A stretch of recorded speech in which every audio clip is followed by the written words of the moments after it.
Got Okay. your recording going? All right. Thank you very much then. Okay, everybody. Thank you for joining us. Thursday, April 4th, Airport Commission of the City of Middleton. We'll start with a roll call. Brian, go ahead and read it off. Okay. Schwartz, Present. Lorman, Present. Young. Young here. Yep. Young. Shaw. Present. And Hamilton, I think is, yep, just Present. got him. Okay. Yep. And Jackson. Okay. So we have quorum. Okay, well, thank you very much. Appreciate that. Do we have our meeting posted at the city and airport? That's correct. Yes. Thank you, Rich. Okay, we'll move on to public comments. Public comment is limited to 3 minutes per speaker. And any comments that Brian has already received, he's received in writing, those have been included and added. And if there's anybody who'd like to speak, raise your hand. Brian will get you acknowledged and hear from you.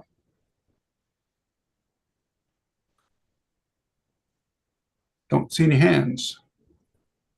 Oh, you're muted. Sorry. I just saying I don't see anybody that's either raised their physical hand or their virtual Zoom hand. Okay, great. We'll move on to our minutes. I looked at the minutes. I have no anything. I don't have anything to add. Commission members, do you have any comments or revisions, changes to the minutes that I may have missed? All right, I will accept the minutes as presented, and we can move on from that.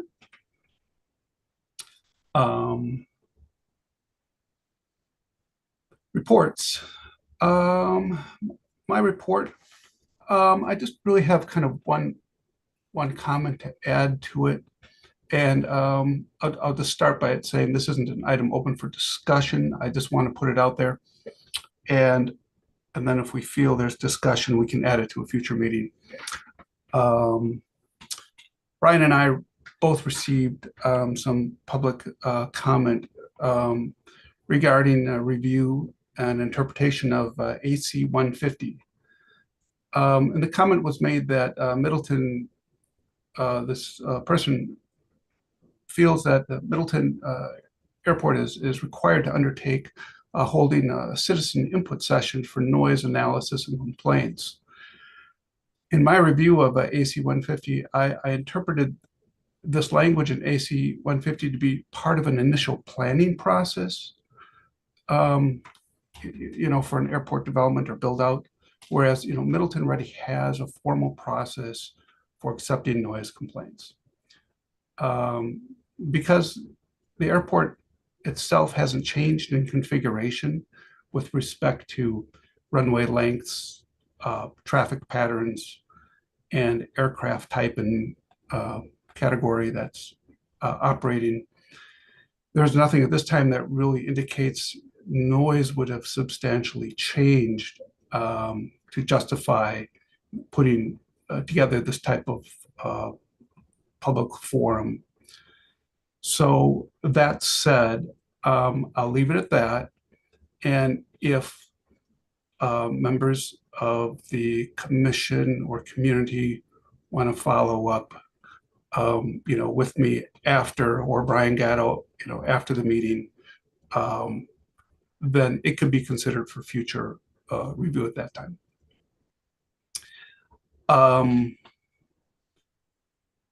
We have in my comments, I was going to talk about some BOA and other types of updates, but we've got that as an agenda item now, so we'll hold that off for later.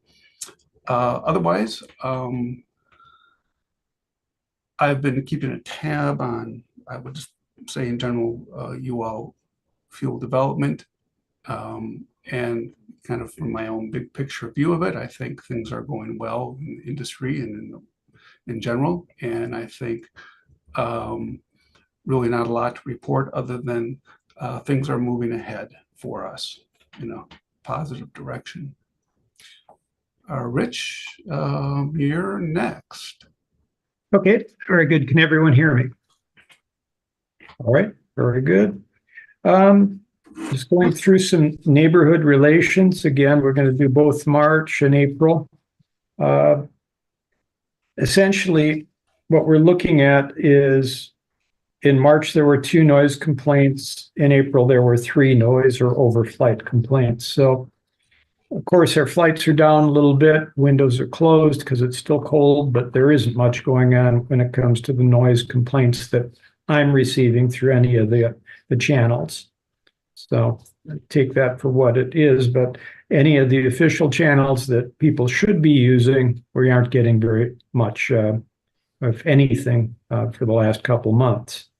And no aircraft accidents or incidents on the field.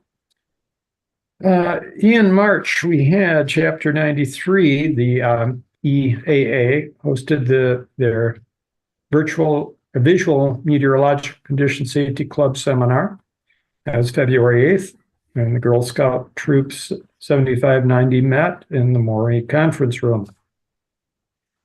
Willa Brown flights, that was actually a club meeting, was March 16th. Oh, wrong, sorry. They moved that date to the 23rd and combined it with the Youth Aviation Club. The pancake breakfast, let everyone know that'll be July 9th. April 2021 Young Eagles flight that I missed in my report. Rock the Ramp, July 19th. And the safety seminar was held on the March 21st. At which the safety seminar was well attended. Willa Brown event was again another well attended event. They were kind of, and then the chili feed, which didn't quite overlap with Willa Brown. Really a nice event with in the Maury hangar with 60 or so people in attendance. My chili did not win, but it was the first one that was fully consumed. So I don't know. I think someone was stuffing the ballot box personally. Future events: Glacier's Edge Boy Scout Troop will be conducting a wilderness first aid training class April 7th and 8th, come up weekend. Safety seminar will be actually April 25th. We had to move that as the EA events are going to be that on the 18th. I'm not sure. I think it's a social event.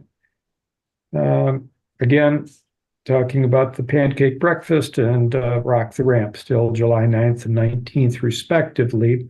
I put hopefully this will be the last snow event for the season. We will see. Any questions? Rich, did I understand that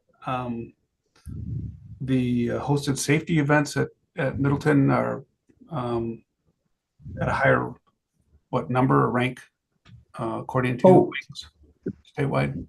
Well, we, as our facility, is putting on more safety events this coming year than any other facility or airport.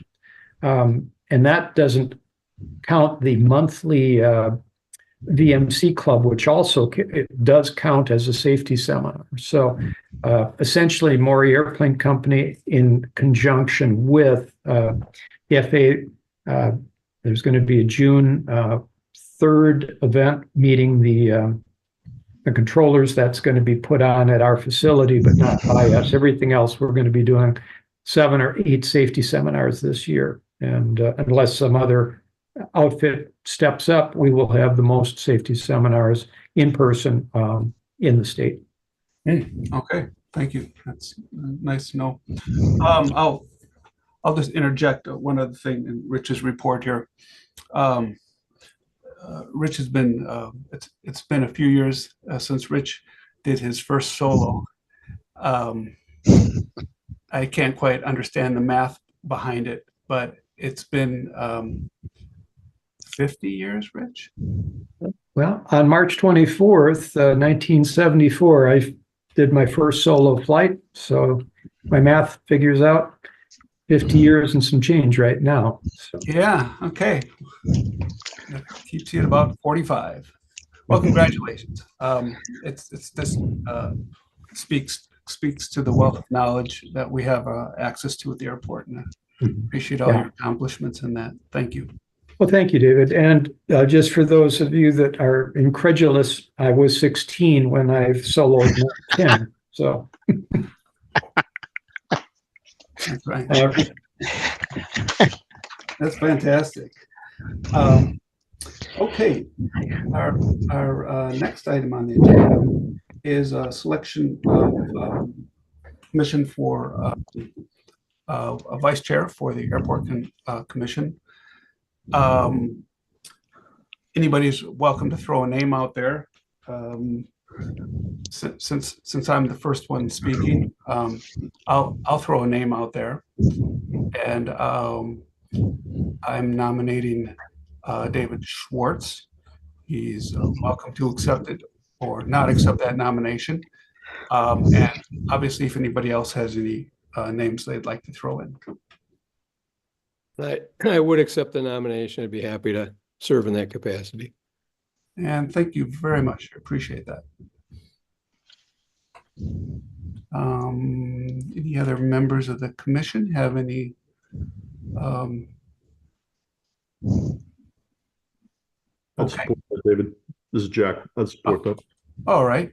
So Brian, I will throw a motion to the commission recommending David Schwartz as our vice chair. Do I have a second? I'll second that. Thank you very much, Brian. We'll just do a quick vote here. All those in favor of David Schwartz being our vice chair, please say aye. Aye. Aye. Any opposed? Okay. Well, Mr. Schwartz, thank you for your service. Well, thank you. We'll see. We'll see how I can help out here. I'm sure you will. Okay. Moving on. I think we're going to, so we can just get this off our agenda right away. And that was just, we're going to read the EA discussion and review for the EA Chapter 93 event held on July 7th. On March 12th, the License and Ordinance Committee reviewed and approved the attached special event permit for EAA Chapter 93 to host their annual flying and breakfast. And the Airport Commission generally should review these and just make a recommendation or anything if we have it online with us. To answer any questions is the member of EAA, Roger Stuckley. So if anybody has any questions for him, we can proceed. Otherwise, if Roger wants to give a brief overview of just their management, people, parking, places and spaces, and safety, go ahead. Commissioners, any questions for Roger?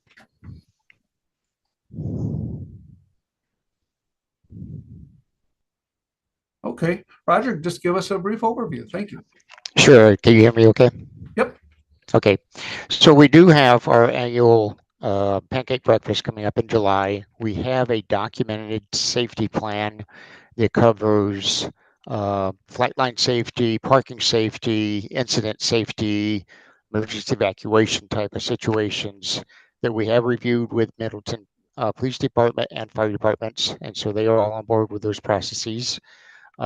We are instituting some additional safety measures for attendees that are walking in the flight line.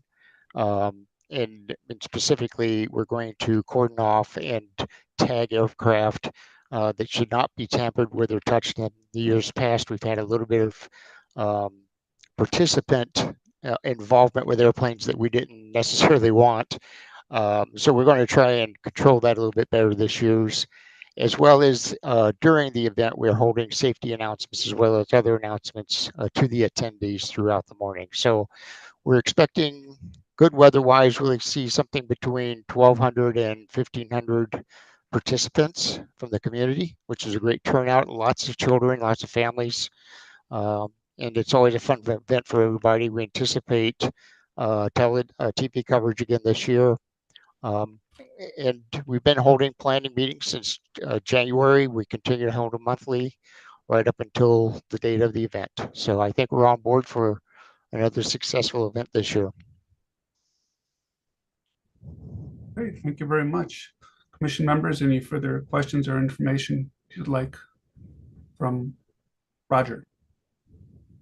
I'm waiting for the ready-made omelet station. Is that going to be there this year? We have a great okay. debate every year about the cook the order eggs. So I'm might kidding. be I'm kidding. I know. Rich, do you have any input?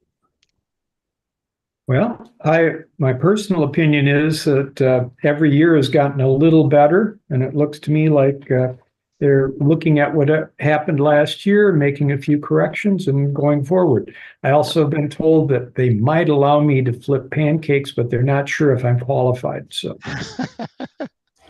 and Rich, I hate to disappoint you, but my solo was February 1st, 1972. that doesn't disappoint me at all, sir. Fantastic. Well, thank you very much, Roger. Brian, should we just do a vote? Yep, motion would be sufficient. Okay, so the motion on the floor is simply asking the Airport Commission to approve hosting the EAA Chapter 93 flying event on July 7th, 2024. Do I have a second? Second it. Okay, thank you, David. All those in favor of hosting this event, say aye. Aye. Aye. Aye. Any opposed? Okay. Roger, thank you for your time. Appreciate that and all the effort the chapter puts into it. Of course, you're welcome to attend and listen in on our meeting or have a good rest of your evening. I will take the latter. Thank you very much. Appreciate what you guys do for the airport. Thanks again. Right. We're going to move the agenda around a little bit. Brian, do we have a representative online? Yes, from GAMI, right? Yes, Mr. There Hall. he is. Mr. Hall. Okay. So let me, I'll just start out a little bit and then we can get some input from Mr. Hall. So in your agenda packet, we're finalizing some frequently asked questions regarding unleaded fuel, and Middleton and are just trying to put it out there for the general public and how we plan to go about it. Mr. Taylor, I'm sorry, your first name is Taylor, Mr. Hall. Just bringing you up to speed, we have created this as a plain language FAQ for the general public, not for aviators. So we're trying to craft language very much around that. Now, in the agenda packet, I just wanted to point out, Brian, my email, I think, to you yesterday at 3:15 p.m. reflects kind of the latest language that I was putting forward. If you want to just throw that up on the screen, and we can have Mr. Hall take a look at it. And since we are having a discussion on unleaded fuel, and we have Mr. Hall here, I'd also like to add to the commission, we have an unusual opportunity to hear from GAMI, and who is at the forefront of this. So if there's really any questions, I think now is a really good opportunity. It would be an appropriate place to discuss this, because that is what this is about, to just the future of and how we can think about and planning for getting a 100 unleaded option into our airport as soon as possible. And Mr. Hall, the language that you see there, Brian has up on the screen, but I don't know, Brian, can you bring up my email to you? Because that's what I wanted to show him. This is where we left off yesterday on a draft.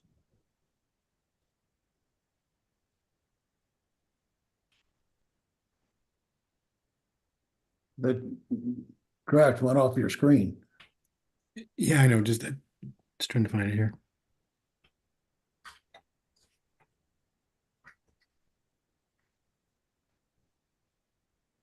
Well, he's bringing that up. What I'll add in here that leads into my last draft to Brian is we have a second tanker truck on our property, and this truck would be suitable for using as a transition tool to start getting a 100 unleaded fuel on site. So this was my last draft to Brian, and Mr. Hall, this is kind of where we're at. How big is this truck, out of curiosity? 1,000 gallons. How many? 1,000. 1,000 gallons. Okay, good. And Rich, please keep me honest here on my numbers and figures. You're correct. Okay, thank you.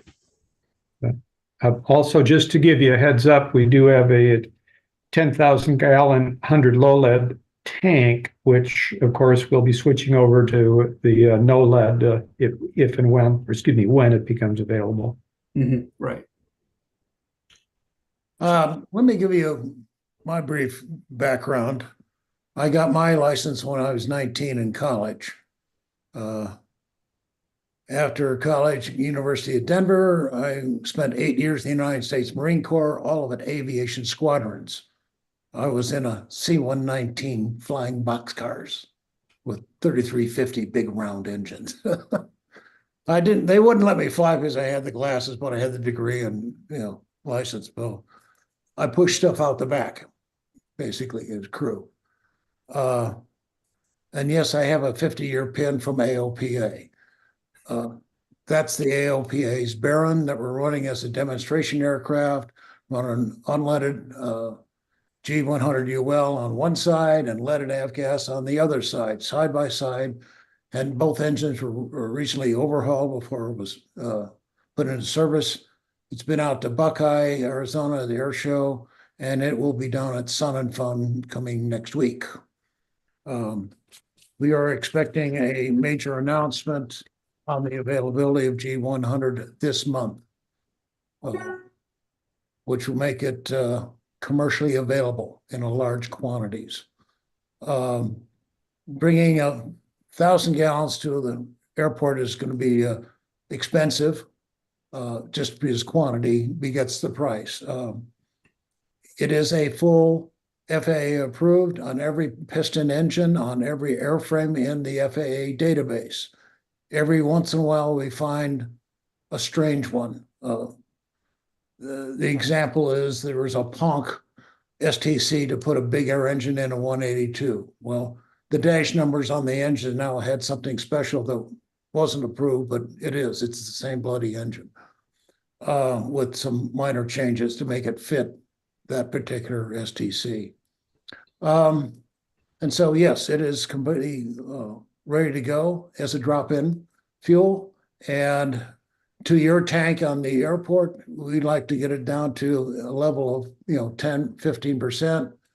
And then that blended fuel with the leaded avgas is still an FAA approved product because it is part of our STC, but it can be called G100 UL unleaded. Now, it will have a minor quantity, and if we figured out mathematically after the second or third blending of another 8,000 gallons into that tank, you're down less than 1%. lead. And that was one of the requirements from the FAA. It had to be a way to transition from the leaded to the unleaded seamlessly. So it will not harm the aircraft, even when you're putting it in the wing of an airplane and it's got a 50-50 blended mix. That's technically under RSTC an unleaded avgas.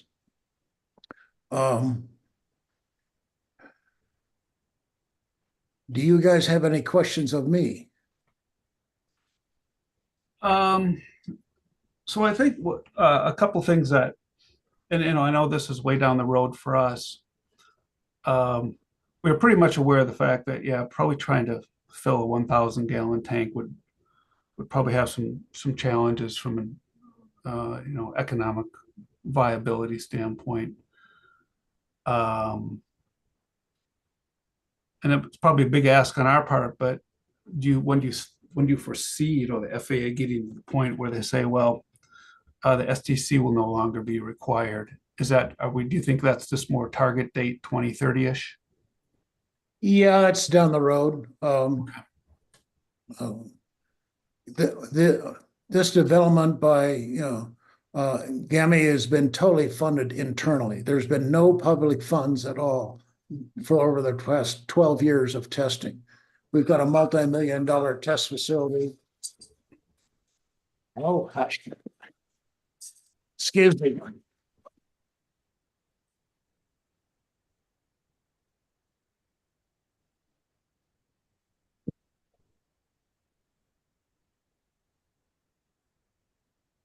Sorry about that. The little squirrely dog is telling me my wife is showing up. So, okay, where were we? Time frame, sort of timing. Okay, timing. We're working with the major distributors of fuel, and we've got to find out a way how to get small quantities to a number of airports. It's not uncommon to do a split load with another airport, and getting it round to split 8 different airports, each taking 1,000 gallons, may be possible. I don't know, but that's what we're working with, and we're finding new places to distribute the fuel, because we still have to maintain the leaded avgas supply chain.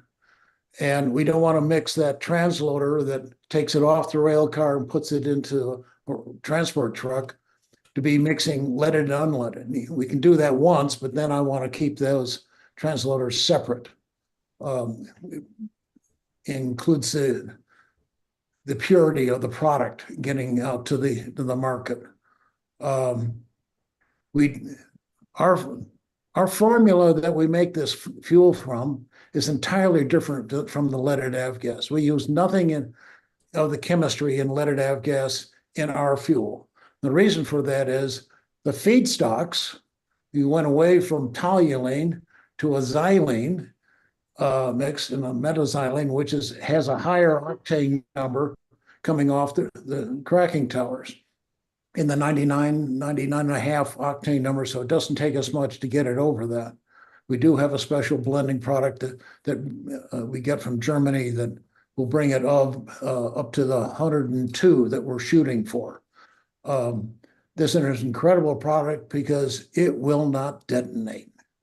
We can't force it into detonation. The FAA wanted to see us, break one of our test engines on the test stand, and it was a Cirrus engine, basically, the turbocharged 550. And normally it's a 310 horse, 31 inches manifold pressure. They ran it all the way to 41.5 inches because the wastegate was completely closed. This thing was putting out over 400 horsepower, and all the numbers, temperatures, cylinder head temp was in the green. This is an amazing product. It's much actually better than the leaded avgas. And the first things we found is that, number one, the spark plugs will last the life of the engine. You do not need to take them out and clean them every 50 hours. And the whole engine runs cleaner. Now you add a combination of gamma injectors, the G100, and some electronic ignition. Now you've got an engine that'll start instantaneously.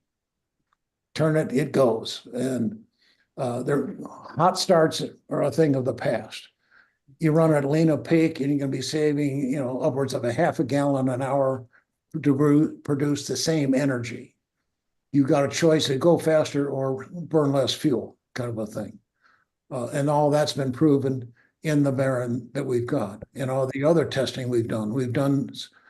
And we are going to be doing more demonstration testing now that we're going to have a large quantity of fuel.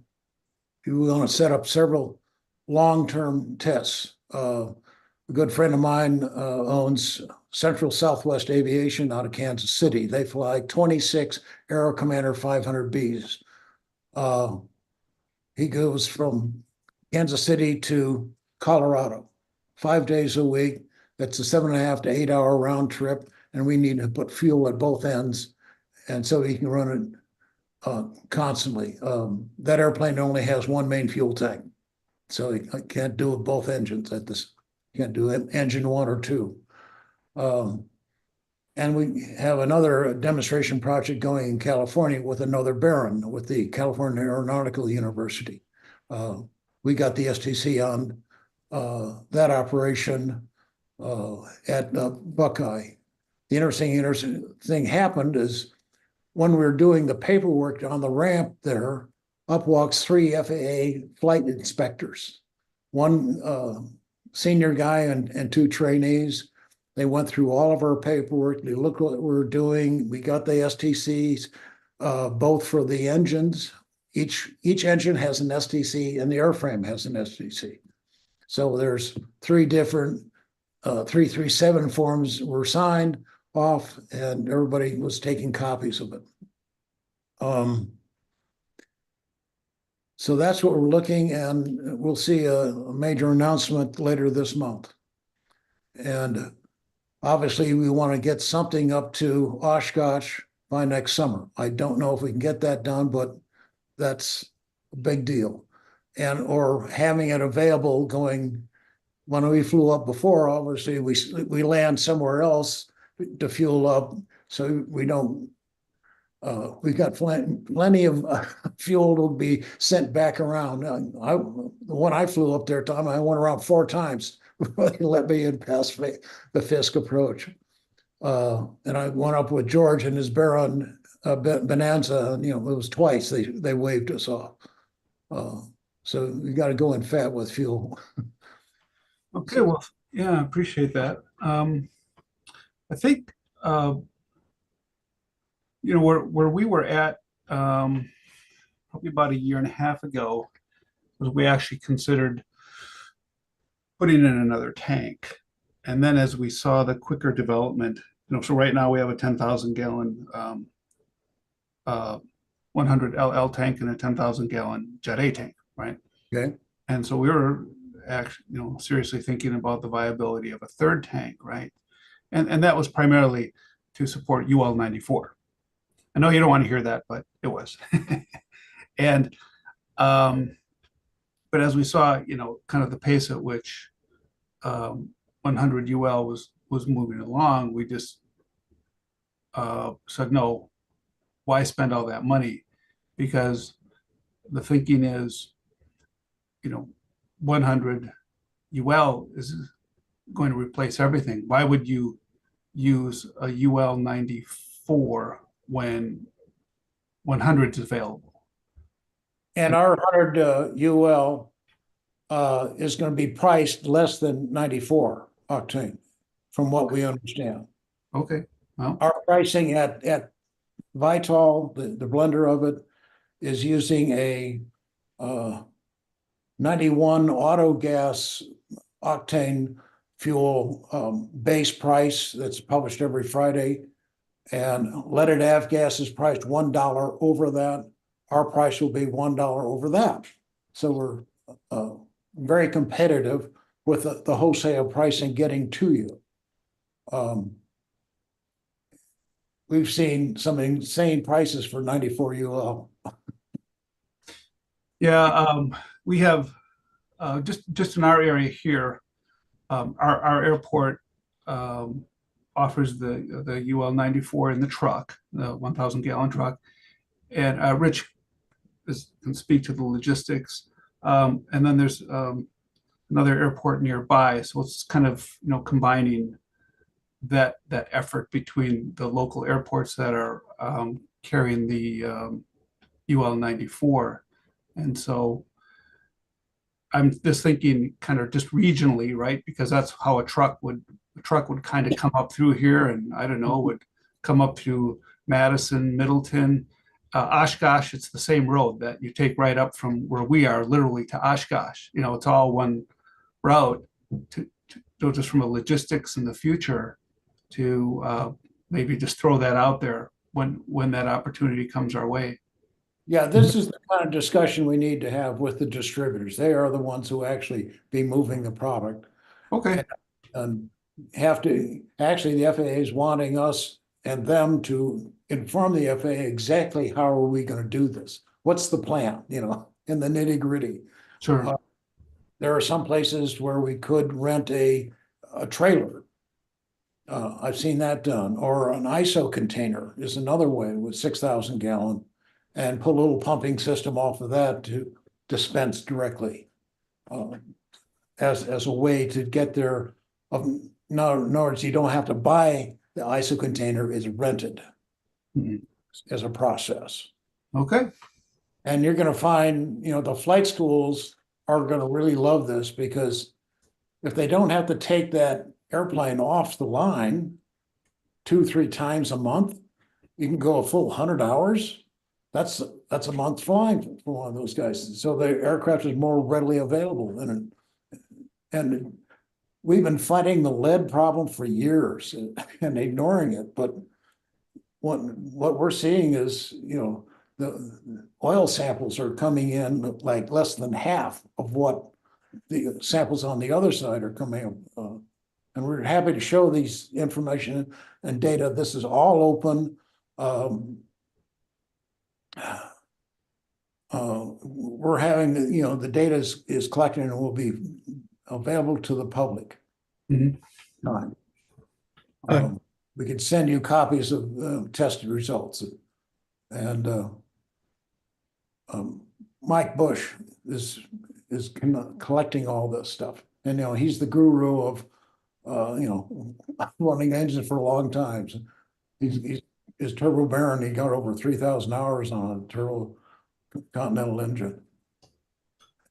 Almost 4 on the other one. So, Rich, you got your hand up. Yeah, David, if this or when this comes in, it becomes available, and if it's at a price that's even remotely appropriate or close to the low lead, we won't be using the 1,000 gallon tank. I can't anticipate that. I would imagine we run our 100 or 10,000 gallon tank down to as low as we could get, and then get a load of this unleaded in, and then continue to do with that. I do believe really the 94 UL truck was a stopgap between at least being able to offer something unleaded on the field, albeit with smaller demand and somewhat limited, to now being able to transition over completely to an unleaded product, which is what we're committed to do eventually. But if the price comes in, like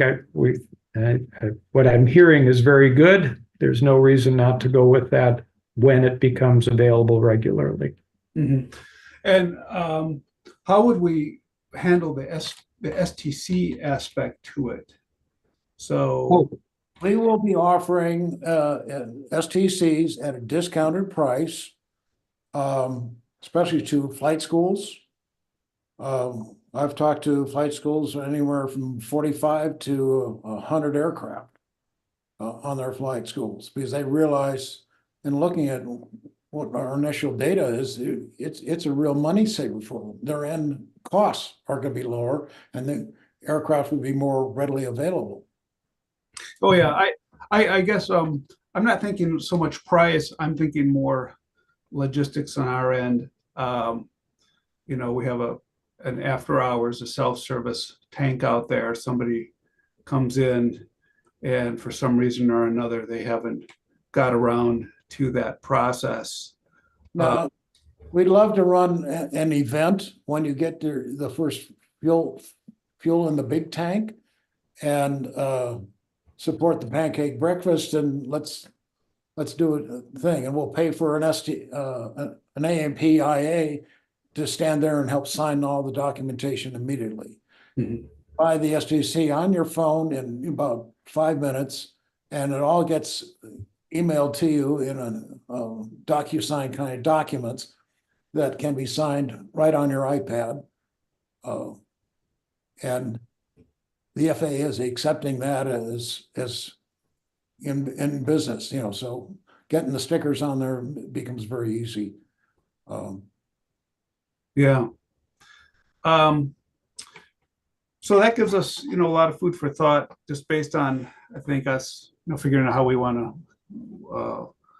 wordsmith our response to the public on how we're going to handle a transition. I mean, it's our problem, not your problem. Well, it's our joint problem. Yeah. I've What we want to do is, from a big picture perspective, what we're just trying to tell, the community around us is, hey, we want to do this as soon as reasonably practical, and we want to do it in a way that obviously won't put aircraft or pilots, or the fundamentals of the operation at risk. And so it looks like, as much as we want to do more, act more, we will probably get more information, as you indicated, in the next month here. And I know Oshkosh will be a big time for a lot of announcements. Oh, yeah. And Cynthia's got my contact information. I'm happy to ready to do Zoom meetings and, give you updates or answer any questions that come up directly. That's what I do. Well, thank you. Yeah, well, we really appreciate that. My background is I got in the aviation fuel business 30 years ago.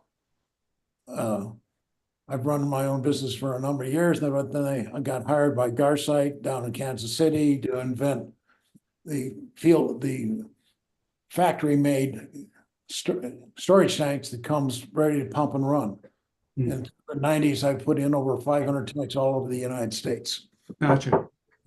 I've also made refueler trucks, so that's a business I know. That's why they hired me. Yeah. Well, I know fire code, I know building codes. The EI, former API, methodology of how you handle fuel safely. mhm. In fact, I just got my NATA certification as a fuel trainer renewed, so. Great. Well, thank you very much. So Commission members, any other questions we would like to ask Mr. Hall?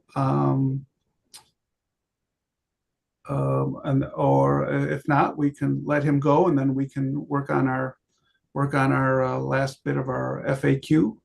And okay. we now have your name and email, so Yeah, watching for something announcement at Sun and Fun.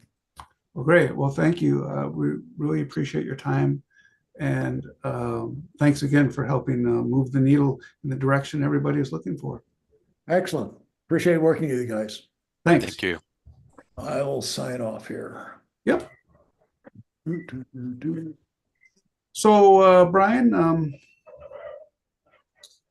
okay, thank you. So I guess this is kind of where we're at. You want to throw the draft you and I came up with yesterday? That include this one that's on the screen includes that section from your email that we had shown. Oh, you got that done while we were chit-chatting away? Yep. Okay. Thank you. So, commissioners, I guess just taking a stab at this language, what you think, what your thoughts are, and any ideas for revisions and modifications. Have at it, please.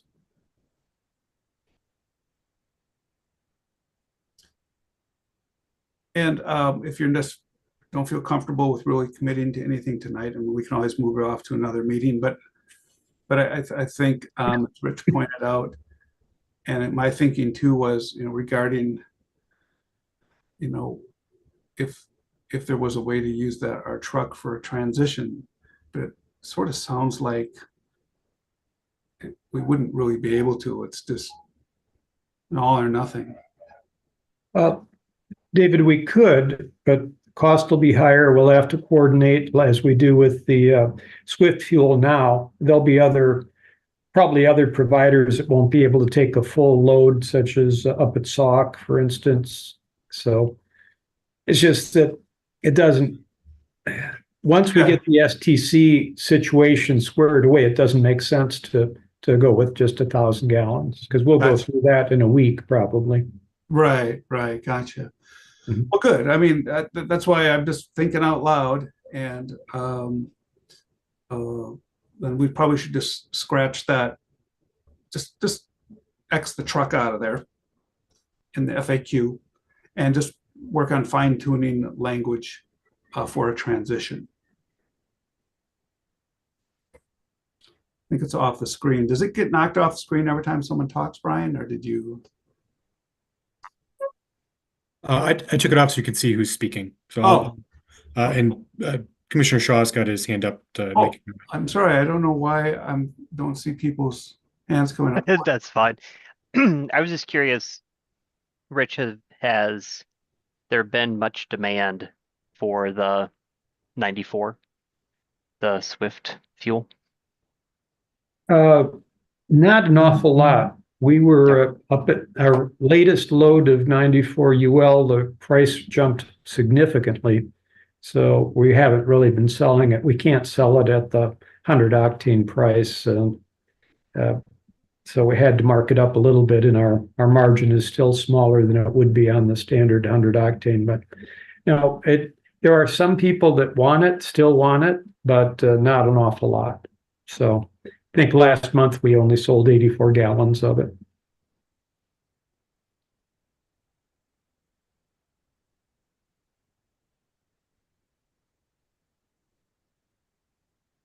Okay, so the document's back up on the screen. I've removed the reference to the fuel truck itself. So again, just secure it for use at the airport and phase out the use of 100 low lead fuel. And Commissioner Schwartz has his hand up. Yep, please go ahead. Or maybe he's on mute. Are you muted? I'm not hearing him. There we go. You're good. So in that first paragraph, the last sentence that was added, transition to 100 octane unleaded aviation fuel will be mandated by the FAA by 2030. What does that mean? I mean, has the FAA already passed or made a commitment to that? Or is that just speculative that they hope to have it done by that date? That's my concern with that language, is that it leaves it somewhat at the discretion of the FAA without saying that the FAA has mandated it to be completed by 2030. My understanding, David, is they have, but of course, anything is subject to change if the technical challenges are too great. But yeah, they've made a commitment to phase it out by 2030. That's what I understand.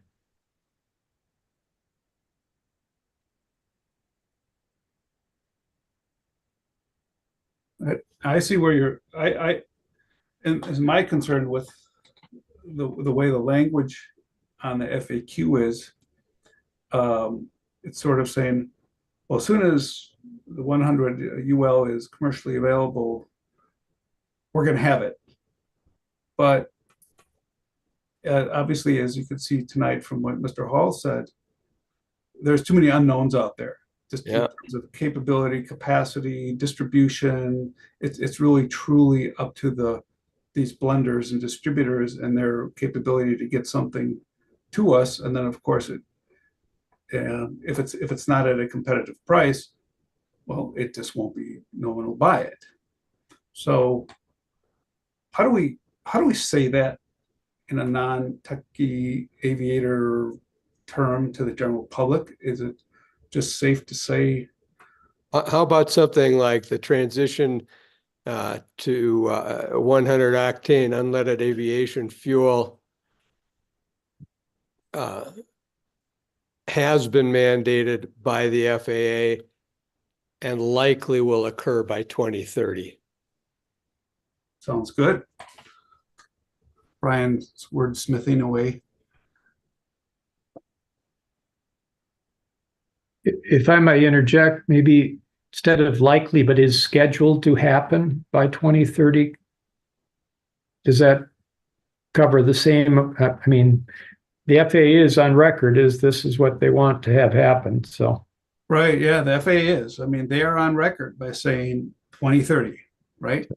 Yeah, I mean, I would just, again, a little bit of redundancy, but just because this is an FAQ and want people to understand where it's coming from, I would just add in there and is scheduled by the FAA to happen by 2030.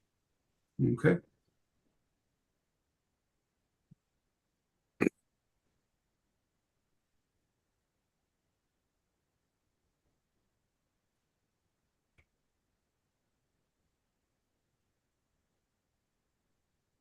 All right. So on to number 10 then.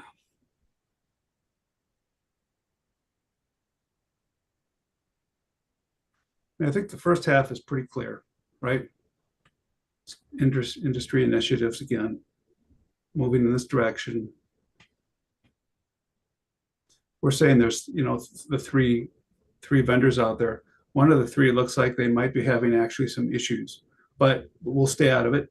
And we'll just leave the number 3 there.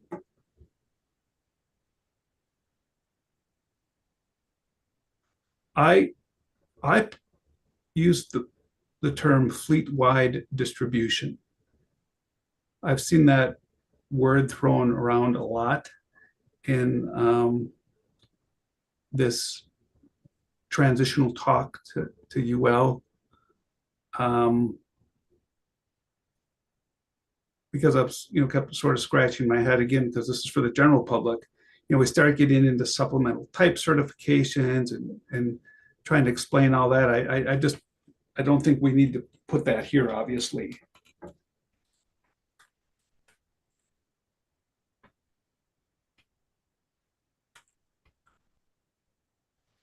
And the other thing is, I just don't want the city to feel it's going to get itself boxed into a corner over this either, because what does commercially available mean? And I think it's really a matter of, like Rich said, if it can be put in our tank and it'll be at or a more competitive price than leaded,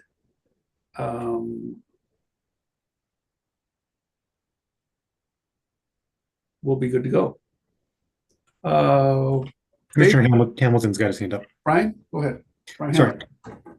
Yeah, I just think maybe just wordsmithing it a little bit more, so if I read it as a layperson and it says it is commercially available, right? Well, it might be commercially available now if you're on the East Coast, and maybe somehow roll that into, we want people to know that just because it's available doesn't mean we're going to get it or regularly get it. So something, Right. Yeah. Something about distribution, being available and distributed in quantity or something to our area.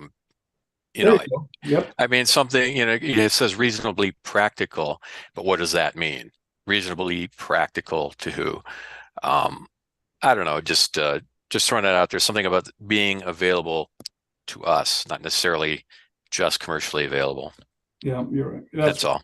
That's right. It really has to be available to our region, our area, through the distribution channel.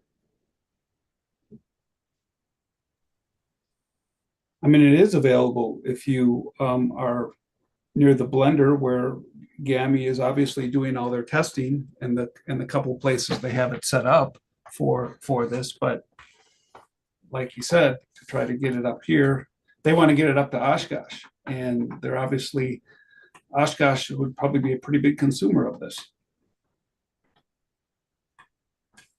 As soon as the FAA approves fuel for the distribution, it's commercially available and distributed in quantities to our general quantities to our regional distribution channel. Yeah,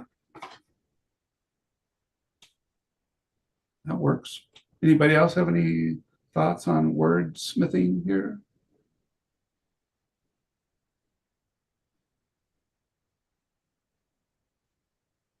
Look, we have Dave Schwartz and Matt Fleming at our disposal.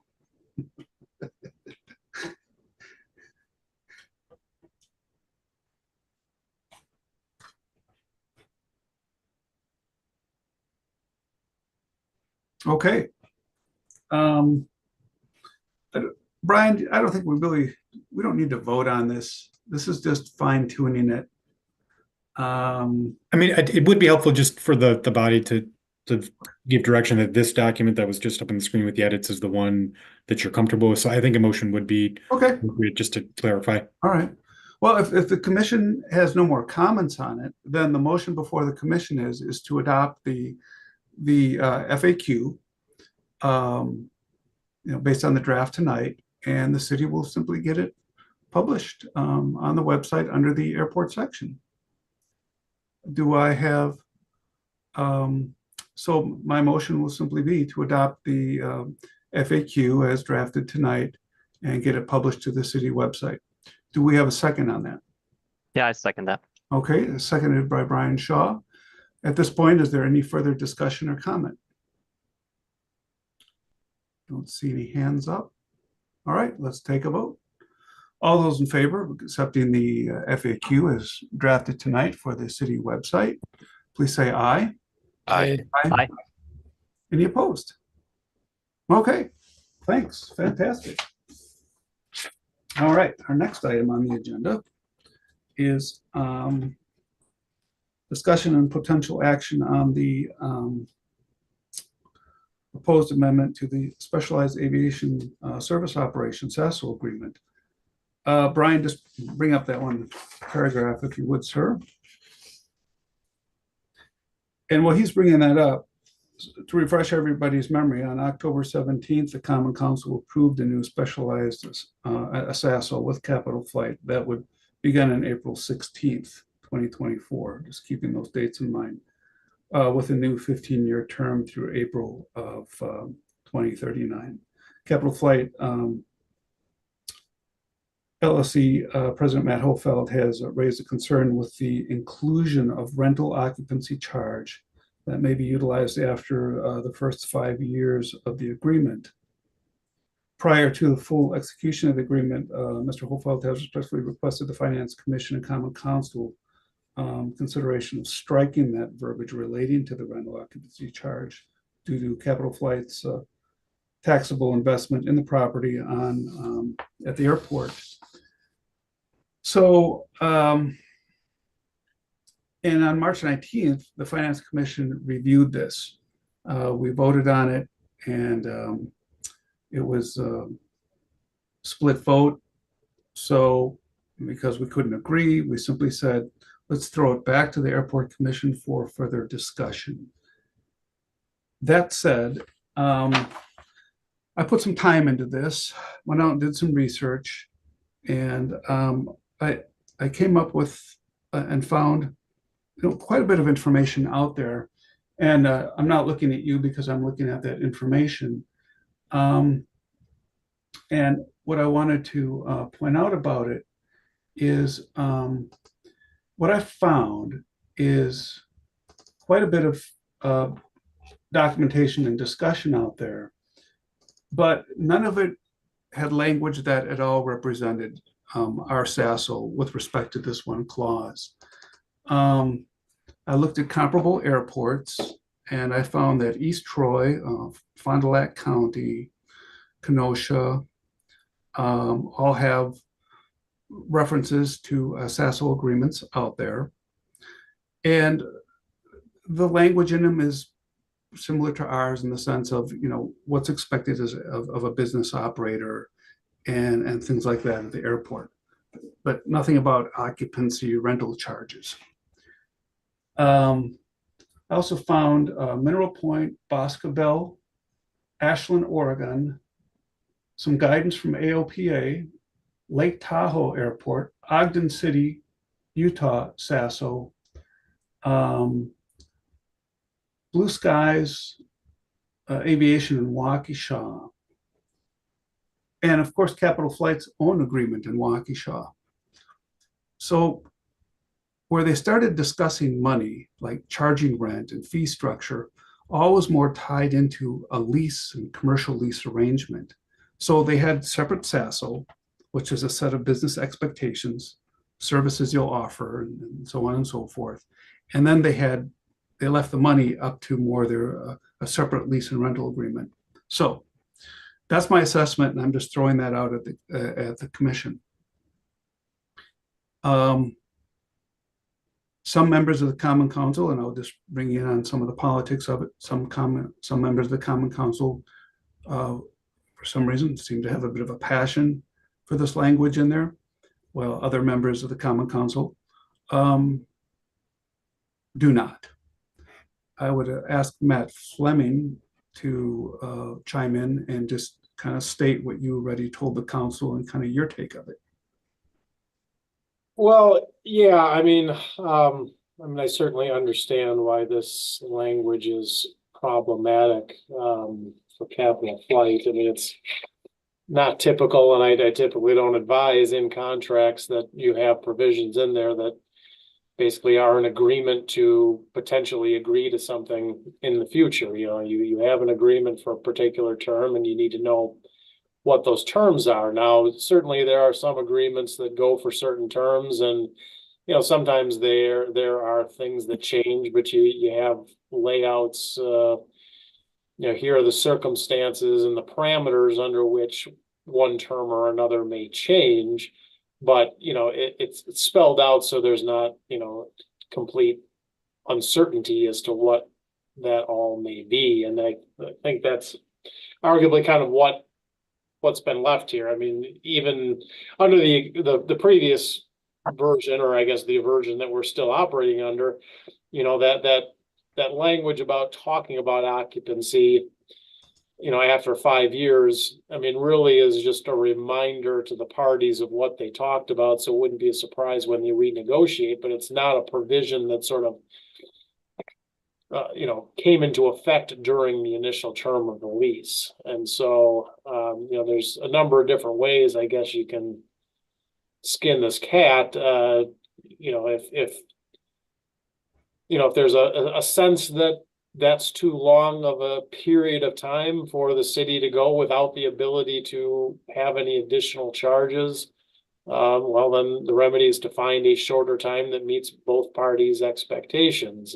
If we know kind of what sort of parameters or things may want to trigger an occupancy charge or whatever we want to call it. I'm not even sure if occupancy charge really is the right way to phrase this, given we already have a separate hangar lease. And so I also kind of try to look at different SASO agreements. I didn't bump into some of the more local ones. I probably should have done a more focused search for Wisconsin airports. But for instance, I did, find some that, had charges based upon percentages of, gross revenues that look kind of similar to, retail, like big box retail and other retail type of uses. I think I only saw one that was really that way. So I don't know how common that is. I saw a bunch where the occupancy and the services agreement are all kind of put together.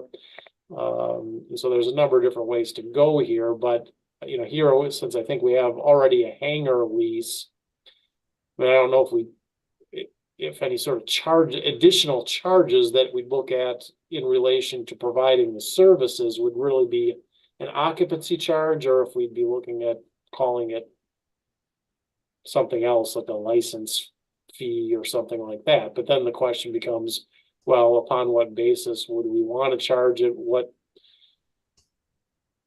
kind of things would happen for us to think that is an appropriate thing to do? And then, on what kind of basis are other airports doing this? I don't know if there are any of our size doing it. A lot of the ones I just kind of bumped into were all kind of bigger airports where you might have several different these types of service providers. And, some of them just were like, hey, if you want to do this, you're going to give us 7% of your gross revenues, and here are the terms, and that's just it. And I don't really know if that's, a model that works for us. But long and short of it is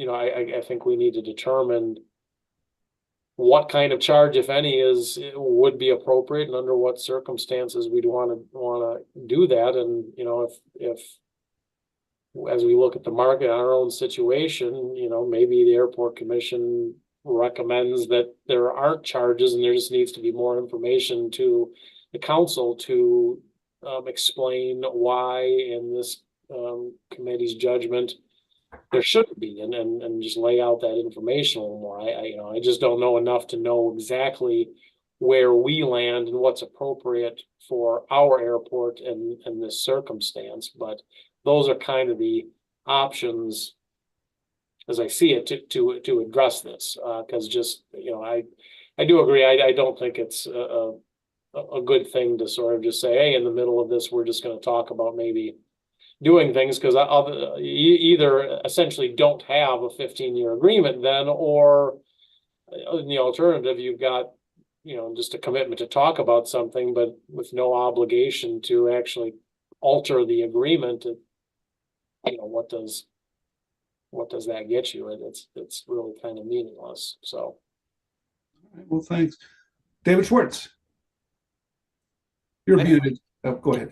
Yeah, I just had a quick question for you, Dave. When you were looking at other SASO agreements that you referenced earlier, what were the terms of those? Were those 15-year terms or 5-year terms, or anything comparable to what we're looking at? Terms generally on these were long. Some at a lot of these places they were 20 and 30 years, up to 30 years even. So I get it. If you're gonna build a business facility at an airport, and I think anybody who does that would be in it for the long term, right? So that was the other thing I noticed, is that I didn't find anything that was remotely close to 5 years. They were more in the 30-year range. But if I could follow up on that, Yeah, Jack, go ahead.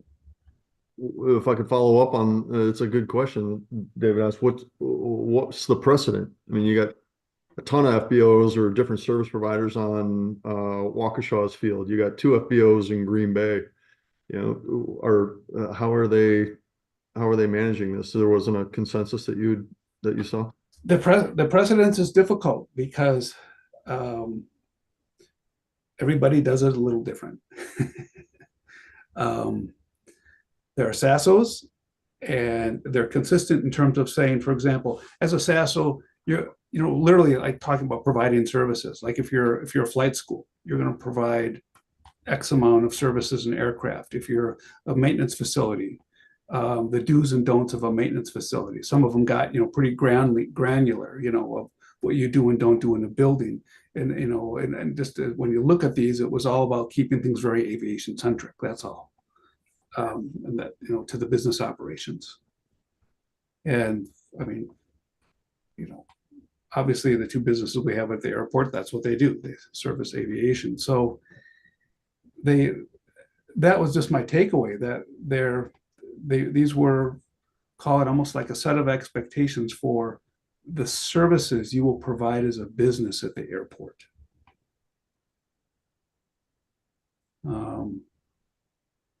It feels like I guess my initial question, a ton of initial questions about this one. Yeah. Why it belongs with us and not with the city, when all the other leasing that happens at the airport is in the purview of the city. I mean, that's one question. I understand it's aviation related.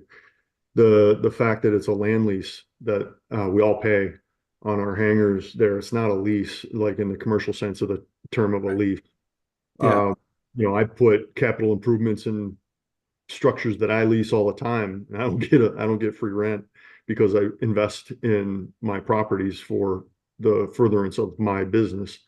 So I mean, it just, this one feels a little bit, this one's different, you know. Yeah. Well, and that, I mean, and that's why it was brought back to us for discussion. And If they were across the street, they'd be paying rent, they'd be paying full freight to run their business. Now I don't know, what happens if you put we kind of open the door and some of the alternate uses for things to happen, at the airport. I think with some of the language we went through the last couple of meetings ago, if some other enterprise seeks to operate on the premises that may or may not be aviation related, what do you do with that? yeah. We Well, charge one thing I can say is so the zoning ordinances as they're drafted, pretty clear. Anything that's going to be operating in the perimeter of the fence is going to have to be viewed as aviation or supporting aviation. Rich, go ahead. I don't. Yeah. Yeah. Yeah, it's a part of the grant assurances. Federal funds from the aviation fund have been used to develop this airport. And that means, unless you can prove to the FAA that this is a surplus area or property that we could temporarily take out of aviation usage, you're not going to see, you could do that, but you're not going to see that on this airport. You've got a huge demand for hangar space here. So the FAA would not agree to, leasing a big one of the commercial hangars, for instance. They wanted to put in a printing shop in there or something. That's not aviation related. So that isn't going to happen. Mm-hmm. Yeah, so I keep coming up and saying I just don't know what kind of language to put in there in place of that, or how to define terms of rent. And I think in all fairness and all reality, if we as a commission, and obviously our consultation tonight, go back to the Finance Commission and Common Council and say, look, we tried. I mean, we really, really tried. And if you're just asking that something be in there for the sake of being in there, because the only language I really ever got from my co-author that was really kind of expressing the most, giving me the most amount of input, was the person kept saying is, well, there needs to be some kind of assurances. I'm like, well, yeah, but assurances for what? Because any money or anything, any additional rent that the city would collect, it wouldn't be anything of significance that I think would ultimately contribute, to the financial well-being of the airport. So I'm having a tough time with it. The only other thing that was recommended or stated as an idea was what change that language from 5 years to 10 years, or 10 years to 15 years, and still leave the clause in there. So what if the clause was in line with the expiration of the 15-year agreement? So that's really about all I have. Brian Shaw. Yeah, I think having a clause in there that says there's going to be some sort of discussion or renegotiation 5 years into a 15-year term is not, I don't like that. So, I mean, I'd either have it be set to the termination date of the agreement, which obviously it's going to be renegotiated anyway because it's a new agreement, or just strike it. Okay.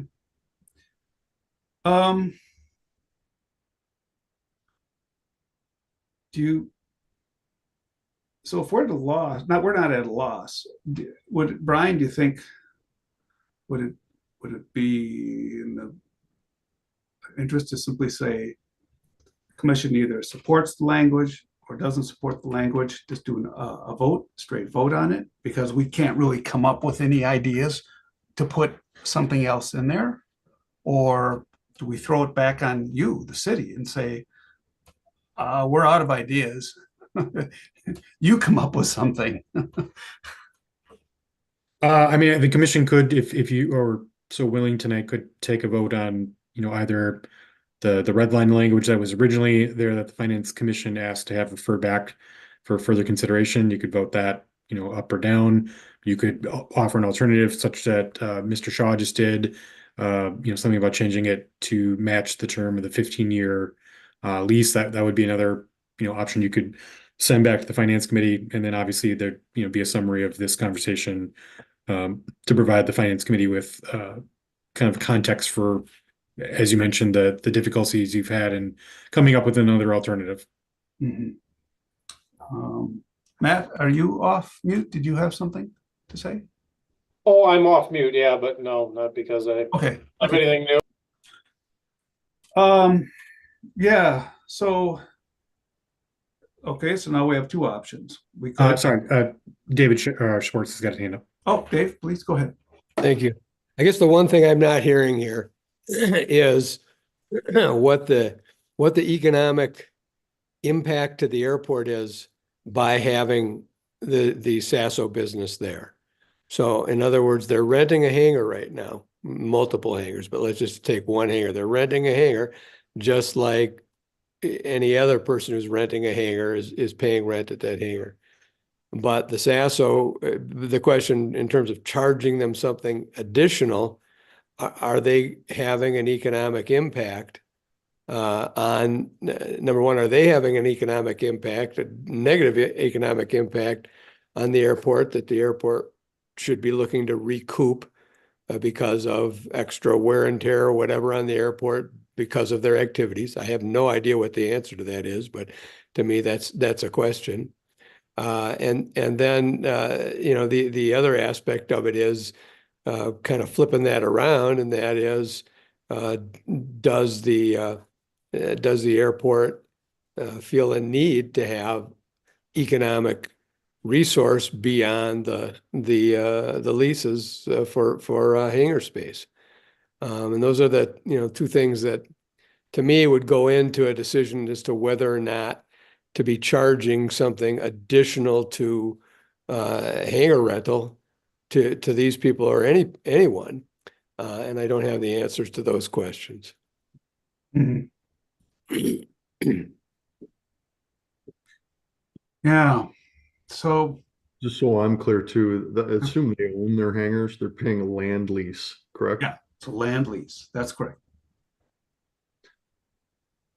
Rich, I guess my opinion is there are great. I'm a client of I have been a client of Capital Flight. Love their instructors and some of the services they provide. There's definitely overlap in some of the services they provide, and then there's things that they do that the current FBO more doesn't do. But to operate your business and to have the advantages I think that they have in that location, to me just feels like a huge advantage for them. So I don't, to me it should be something that initiates almost immediate. I didn't realize that there wasn't a charge for them conducting their business on the field, but it should be at day one, and it should be not zero, but it's not market-based rents either. It's somewhere in between. That's just my opinion. Rich, do you have a comment? No, honestly, no. As to David's, I mean, the Capital Flight is a large consumer of 100 octane, so they're paying their 10 cents a gallon flowage fee as anyone else would out here. Certainly, they put on two very well-attended events that are good for the PR on the airport. again, I'm assuming that they're on a break even on those. They're run as charities. So but if you want to look at what Capital Flight brings to the airport on their own, and it's an economic engine here. People are learning how to fly in those aircraft, and they're selling aircraft, and they're providing a service, much as we do, and on a different level and with different equipment. But that is a positive as well. Maury Airplane Company, operates the airport at our cost. If that were on a market value, you could almost double the operating expense, or at least bring it up 50% or thereabouts on a markup. We've always done that, and that's always been what we felt was our price of operating out here. But we're also the fixed base operator. We also sell the fuel. That's a very lucrative aspect of what's going on out through all of that. We also don't own our building. We're renting that on. I've already paid for it, but that's the nature of rental. So just to give you a perspective on it, I have no opinion on the matter. We've got our arrangement with the city, and Capital Flight has its own. Yep, gotcha. And Brian, if I'm correct, Capital Flight has what would be more of a commercial land lease with us, or the leases are the same for everybody? I'd have to pull their lease to look at the terms to see if it's different than a regular one. I don't have that in front of me right now. Okay, that's fine. It isn't. It's I believe it was at 35 cents a square foot, which I believe everything was down there. It's been updated. I don't know what it is at the moment. Sure, but, sure. Gotcha. Okay. Yeah, and I don't want us to. We're not here to. I don't want us to get into lease discussion. This is really just the SASO. So okay, so we have two things in front of us. Then one is, for lack of better ideas, to come up with alternate solutions to strike that language from the SASO. The other is to simply leave it in place, but have its term reflect that of the SASO.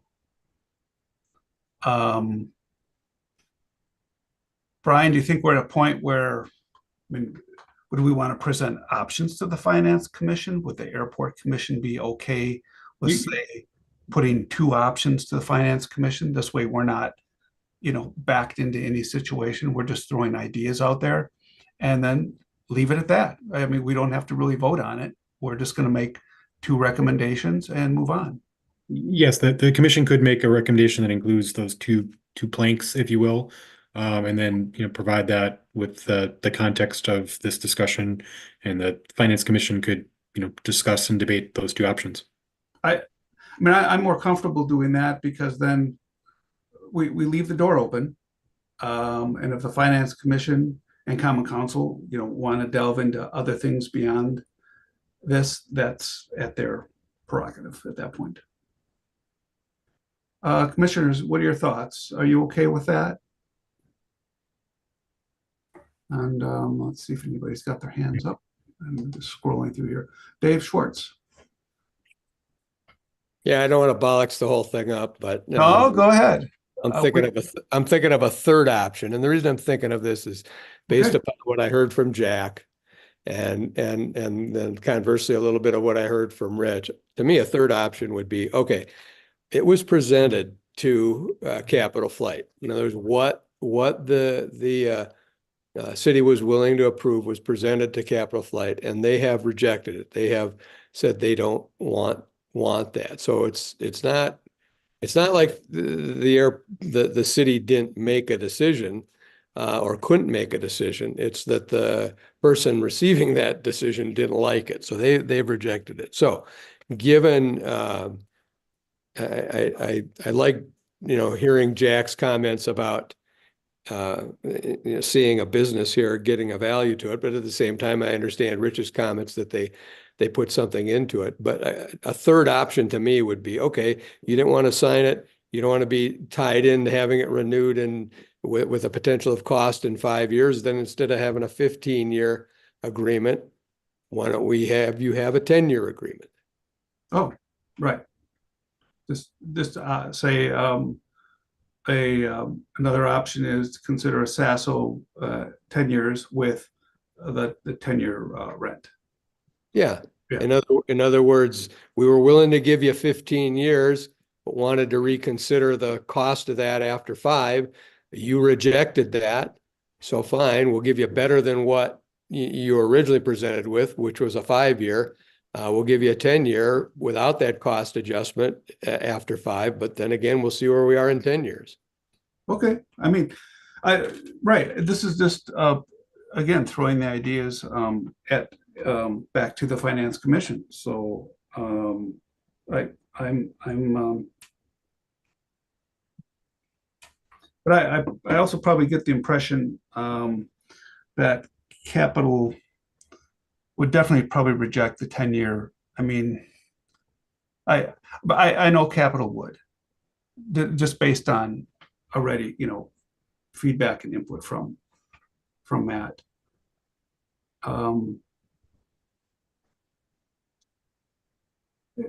Rich.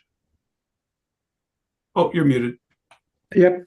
There, if I recall, Capital's original request was for a 10-year, and then this body looked at that and decided to go with the 15. So Yeah. Well, we're just throwing all of our ideas out there. It doesn't mean obviously because we're not going to vote on this, but I hear you. Brian, let's just add that to the notes. Okay. I have those 3 options. Yep. Dave, your hand's still up or no? You're good. Oh, you're muted. No, I just hadn't taken my hand down yet. Okay, Sorry. no problem. All right.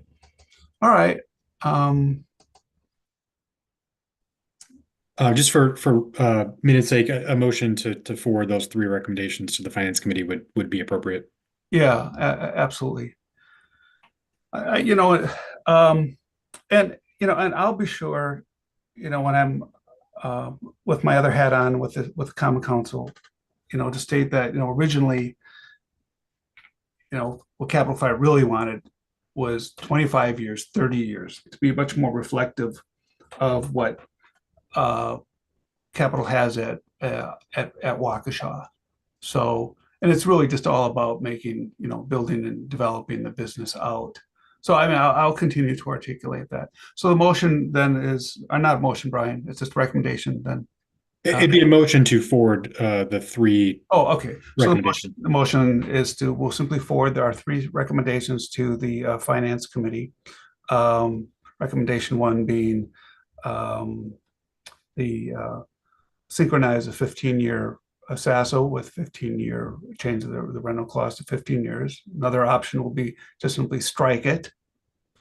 And the third one would be to have a 10-year SASO with a 10-year rental clause.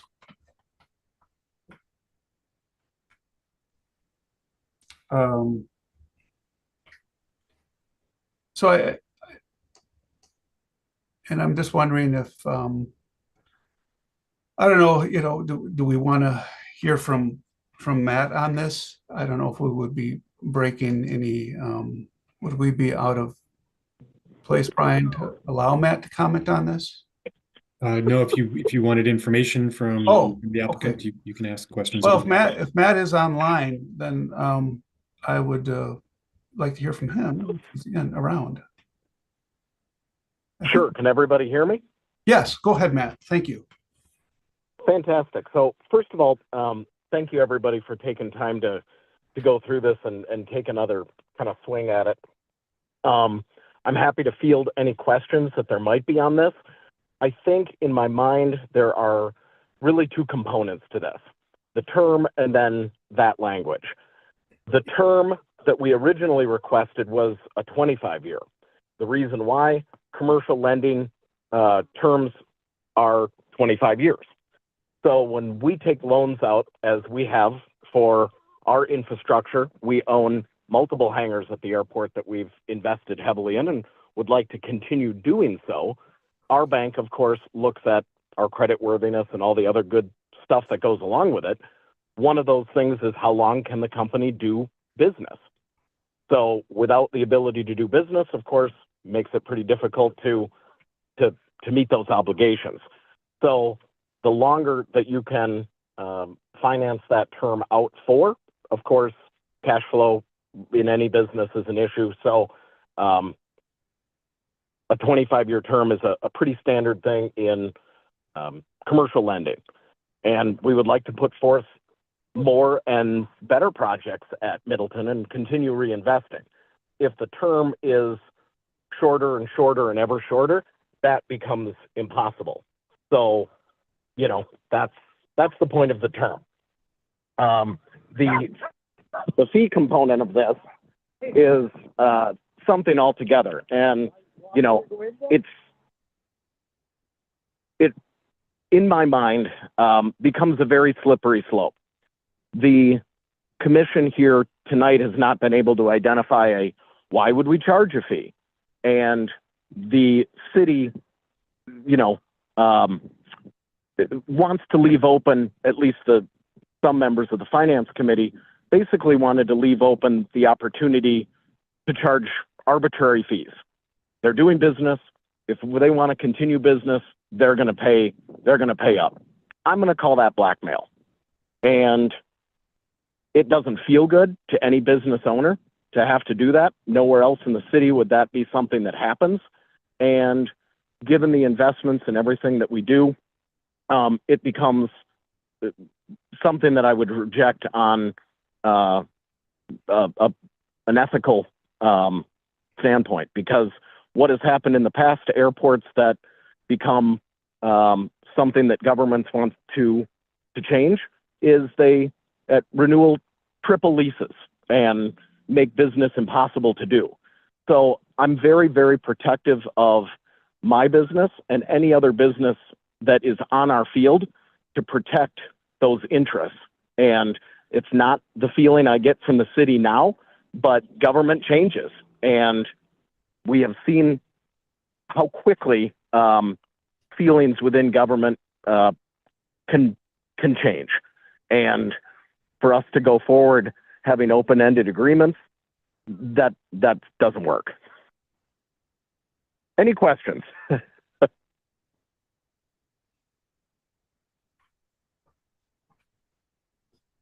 No, I don't have any questions, Matt. I mean, I fully appreciate and support your position. I mean, you're a business and you're looking for stability and a message from the city that says, yeah, build, develop, and grow. We're not going to make it difficult for you. Yeah, some sort of, you know, albeit potentially a small but arbitrary and somewhat meaningless fee, you know, is not the grand vision of the success that we'd like to have for the business and the airport. And, you know, if we want to think big picture, it's supporting business, you know, not arbitrarily taxing them. Yeah. Let's see if anyone has their hands up here. I'm just scanning the group. So basically, Matt, obviously the recommendation to put 10 years, and it's just going to be should we say, a dead on arrival from your perspective? Well, you know, it's most are longer because airports want development. Yep. Other airports, especially Middleton's size, and by that I would mean the runway. Rich can attest that, you know, fuel sales are really a major economic component to an airport's success, and our runway will limit the amount of fuel sales that ever occur at this airport. So the opportunities for businesses are different, and a lot of smaller airports, you know, they beg for business to come there and invest, and businesses don't because the opportunities are thin to you know, not possible. Middleton is very, very fortunate in that it is in a fantastic area. And there are, great opportunities. We've carved out a niche. Our airplane company does a fantastic job and has done for a long, long, long time. So, it is something that if you want to support and get business to create a healthy airfield, that is something that you want to do by making the risks that business owners like Rich and myself make every day as palatably successful as possible. And if you say, well, you can do business for 10 years and maybe in 10 years, something else will happen. We just don't get loans for further investment. So if the goal of the Airport Commission is to limit the investments that a business can make, then make it short. And there you go. If you want businesses to invest, as we have millions of dollars in the infrastructure and would like to continue doing more, make it something that's that matches what lending would do. What would happen to the housing market if you made all the loans 5-year? No one would be able to afford anything. So, think about your own home mortgages and rates like that. It's no different for us as business owners with our facilities. Mm-hmm. Understood. Well, I'm certainly of the mind to then, not even make a recommendation for 10 years to the Finance Commission.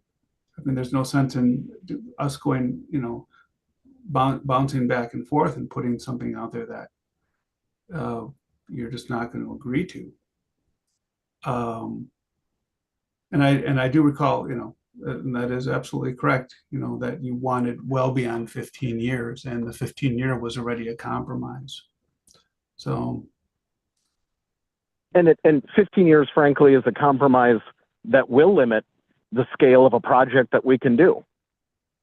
So that already, has been a limiting factor and likely would change the scale, certainly the scale of the future investments that we would make. Mm-hmm. So just throwing something, big out there, big ideas on. So what if we went back to the Finance Commission and said, okay, Matt's fine with Matt'll accept a 30-year SASO with I don't know, something in there that agrees to some form of yeah, I know. Rich, I can see you squirming already. Yeah. Yeah, it gets to be, we originally asked for a 25 because it matches a commercial lending rate. It makes very much sense. It's not something wild and crazy. Our Waukesha lease is 50-year with multiple renewals. Why? We're investing a lot of dollars there, a lot. Mm-hmm. And, at this point, we're building our business for a next generation. And for them to be able to do that, you need that kind of thing. But again, we asked for a 25 because it matched. People feel uncomfortable with that for reasons I don't know. People just don't like the feeling of having security the same way I do, I guess. But we start to go, well, if that doesn't feel good, let's just throw a dart, and does that sound good? So, when I'm choosing and making asks, I'm doing them because they're tied to legitimate, real reasons. There's rationale there. Yep.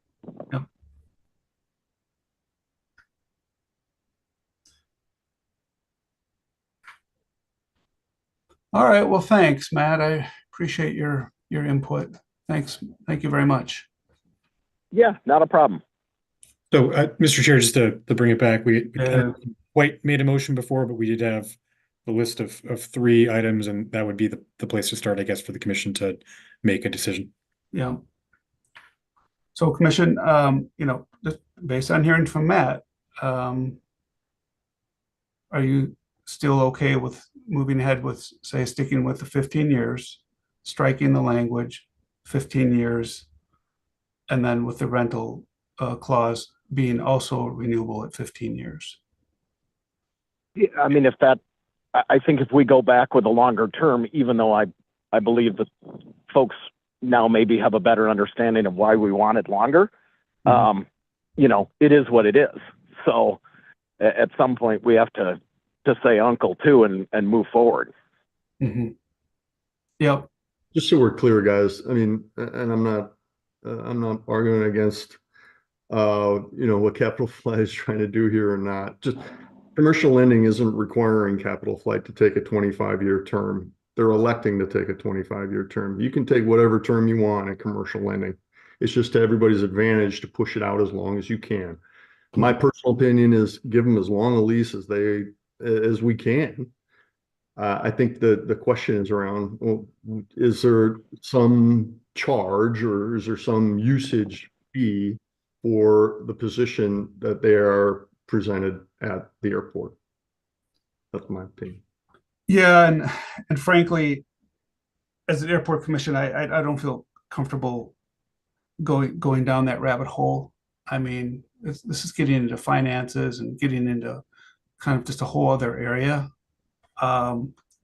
where I have absolutely nothing to base it on. So I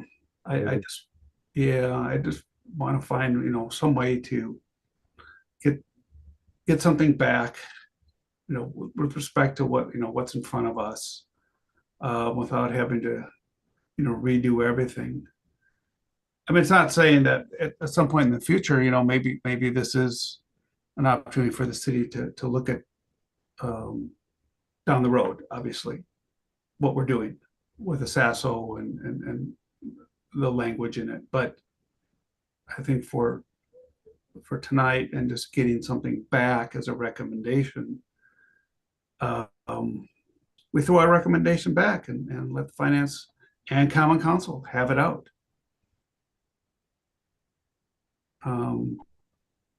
Brian will, you know, encapsulate, I think, the spirit of what we're trying to get at here. I think it's important for them to understand the real struggle that we're having with this. And to, you know, Matt's message has already been, you know, delivered to the Finance Commission, but it'll be delivered again. Obviously, the longer the term, the better off. And that just makes business sense. And okay, so do we want to put the 10-year in there or just not even make that recommendation? Okay, Jack, you're not in favor of that. Dave just threw it out there as an idea. Dave, are you beholden to that, or was it just an idea? No, that was just an idea. I think Okay.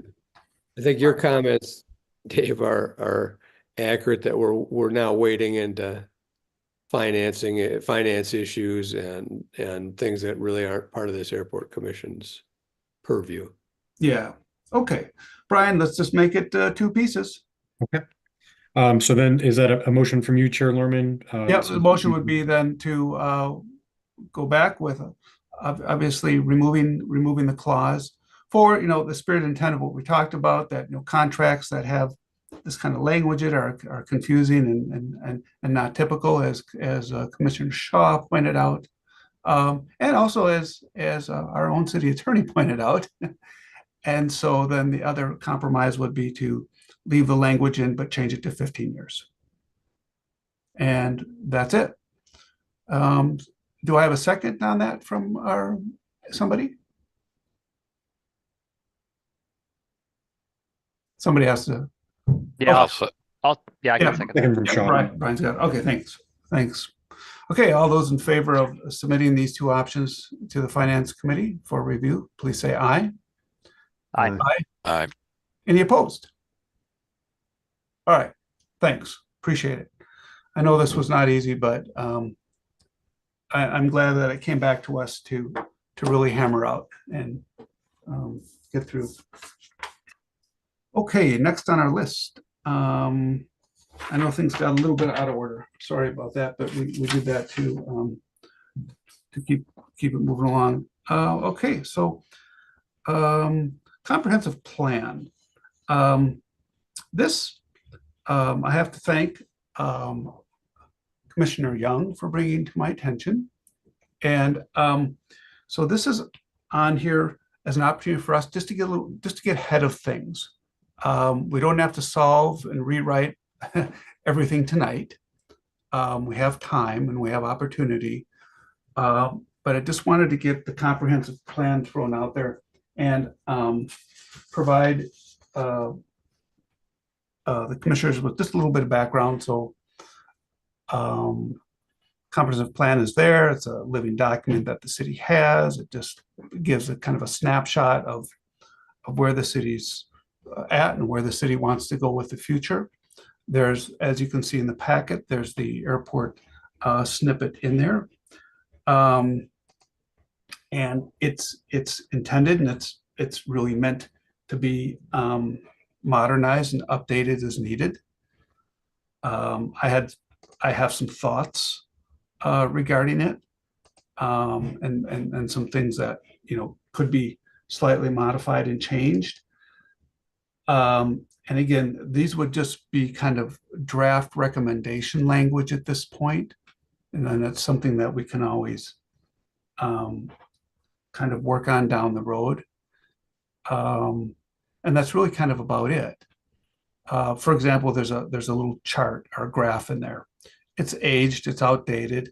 It actually has language in it that isn't technically accurate. There's, for example, the airport's either used, for private aviation or non-private aviation. The term recreational is just not part of that you see used, in reference to the FAA. And maybe some of the numbers need to be updated, and the city can look at that in terms of just activity and things like that at the airport. So, commissioners, have you had a chance to look at it, and do you have some thoughts? I can't be the only one to have to talk through this. Just to give a little bit of additional context for the commission, as the chair mentioned, comprehensive plan is updated, on a regular basis. Our goal would be, every year to kind of take a look and see if there are things that need to be updated. So it's, these changes don't need to be made, right now, but it could be, towards the end of the year when we go through that process, we can incorporate any changes that you would want to propose, as part of a package of other, across the plan. Because if you read the whole plan, there are chapters that deal with different sections. And so, whether it's, a future meeting or later in the year, if you have things that come up, if you had more time to sit with the plan sections that relate to the airport and read them over, we can put this back on a future agenda if you have things you want to offer up for, edits, updates, changes, whatever the case may be.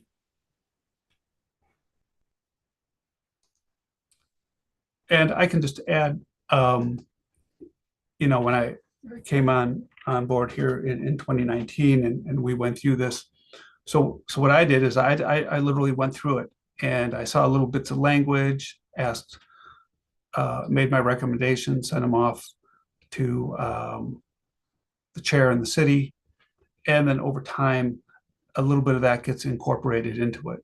So I'm just leaving the door open to everybody on the commission. So when you have time, look through it. If you have some ideas and a little bit of recommendations, just email them to me. I will simply accumulate them and get them to Brian. And then as we get to the point where the city is going to start, taking a serious look at this for updating, we're already ahead of it. We have our input there. And then it can come back to us in a draft. And we can say, here's everything we've now gathered over the past couple months or few months. What do you all think? And then we're done. That's it. And at the end of the day, it'll still go in front of the, is the plan commission look at this, Brian? Yeah. So the plan commission will look at it and they might say, yeah, they like what we had to say, or they might change it. but that's just the nature of the beast. Jack, you got your hand up? Yeah, you're muted. You're muted. Are you saying something? Go Sorry ahead. about that. Yeah, sorry, I brought this up just boning up on recent Middleton and airport history and things like that, and wanting to dive into the docs. But Yeah, it's a good idea. and the airport stuff is like number 6 in the transportation strategies, correct? And I guess the other highlighted comment I saw was just from a development perspective. I don't know. Maybe I'd be curious, Brian, if or David, you guys can comment. How does the mayor, how do the council think about development? Because to me, development is, I mean, there's a lot of different components to it, but one major component to it is business, attracting, and building amenities that attract business. And airport wasn't addressed in that, so I'm just curious if that was.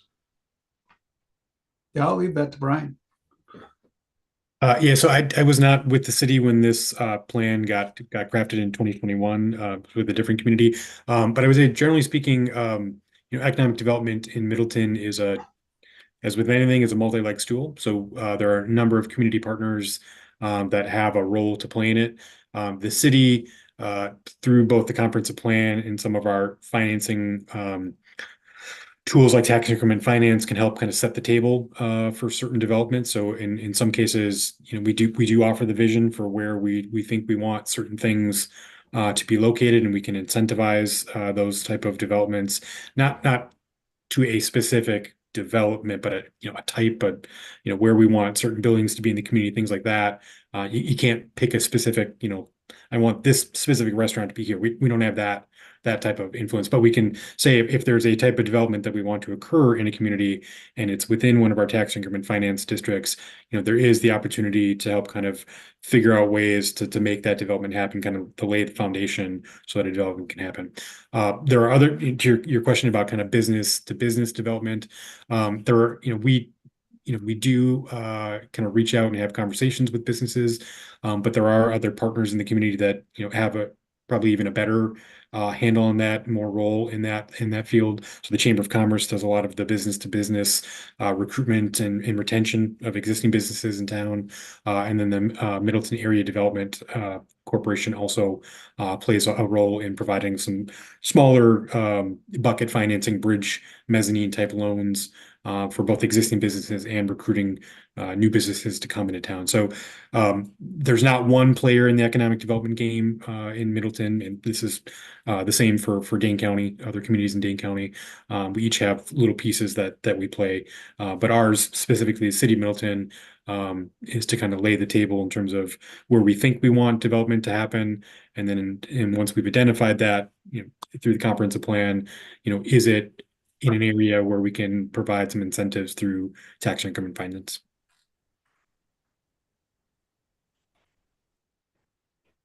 Thank you. Anybody else have any input or comments? Otherwise, I'll just leave it at that, and we can just move on.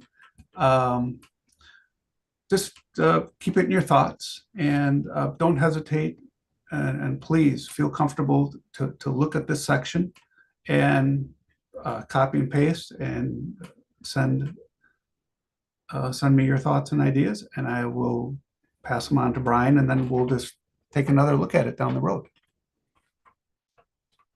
So, like I said, I already lived through one of these, and it's just nice to have input. I mean, I did some minor stuff. I'm trying to think what did I do, but I cleaned up some language, and I remember working with Brian on it, and I said, Brian, how complicated is this going to be? He goes, no, Dave, that's fine. We can clean this up and do this and do that, and so it helps. So, thank you very much, Jack.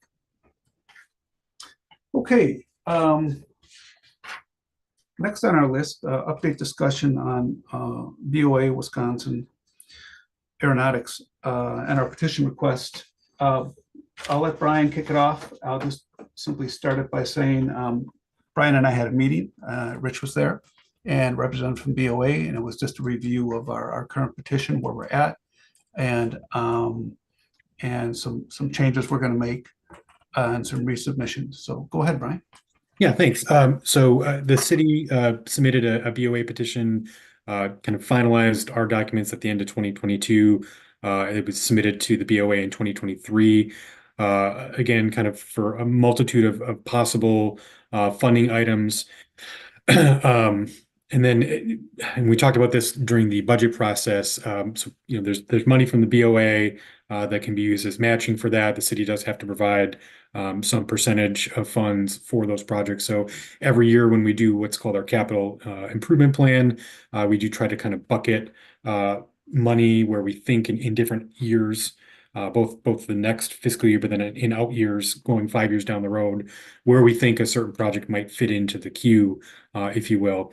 So as it relates to our BOA petition, the items that we think are probably ripe for conversation with the BOA in the next couple of years is the taxiway being the first one. So taxiway design in probably 2025. And then construction in 2026.